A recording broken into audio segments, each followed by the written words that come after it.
बातमी पुण्यातून आहे। पुणे जिल्ह्यातील नाणेघाटात पर्यटक दाखल झालेत। राज्यात मान्सूननं दमदार हजेरी लावली आहे। त्यानंतर सह्याद्रीच्या कुशीत वसलेल्या नाणेघाटात पर्यटकांची मोठी गर्दी झाली।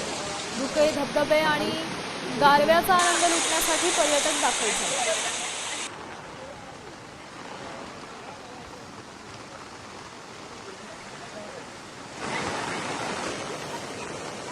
सह्याद्रीच्या घाटमाथ्यावर मुसळधार पाऊस सुरू आहे आणि या पावसाचा नजारा सह्याद्रीचं निसर्ग वैभव दाखवणारा आहे। आपण आलो आहोत नाणेघाटामध्ये। नाणेघाटाची ही दृश्य जर पाहिली तर हिरवाईने नटलेला हा नाणेघाट सध्या पावसाच्या सरी, पांढरे शुभ्र धुकं आणि डोंगर कड्याहून खळखळ वाहणारे धबधबे पर्यटकांसाठी आकर्षक ठरत आहेत। पर्यटक मोठ्या संख्येने या ठिकाणी नाणेघाटात दाखल होतात।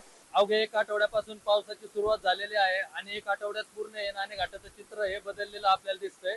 निसर्गरम्य असं वातावरण या ठिकाणी झालेलं आहे। पर्यटकांचंही भरपूर प्रमाणात या ठिकाणी पावसामुळे धाव आहे। शनिवार रविवार सुट्ट्या असल्या कारणानं या ठिकाणी भरपूर असे पर्यटक फिरायला आणि मजा करायला येत आहेत। आम्ही सुद्धा सपत्नीक आमच्या फॅमिली सोबत या ठिकाणी घाटात पावसाचा आनंद घेण्यासाठी इथे आलेलो आहे। खरंच पृथ्वीवरचा स्वर्ग म्हणायला हरकत नाहीये नाणेघाटाला। इथे जे निसर्गरम्य वातावरण आहे तिथे एकदम असं म्हणजे असं वाटतच नाहीये की आपण कुठं जुन्नर मध्ये एकदम असं वेगळ्या ठिकाणी आल्यासारखं वाटतंय। जुन्नर हे महाराष्ट्रातलं एक नंबरचं पर्यटन स्थळ म्हणून ओळखलं जातं। त्याला शोभेल असा नाणेघाटाचा सध्या नजारा आहे। रोहिदास गाडगे, साम टीव्ही न्यूज, नाणेघाट, पुणे।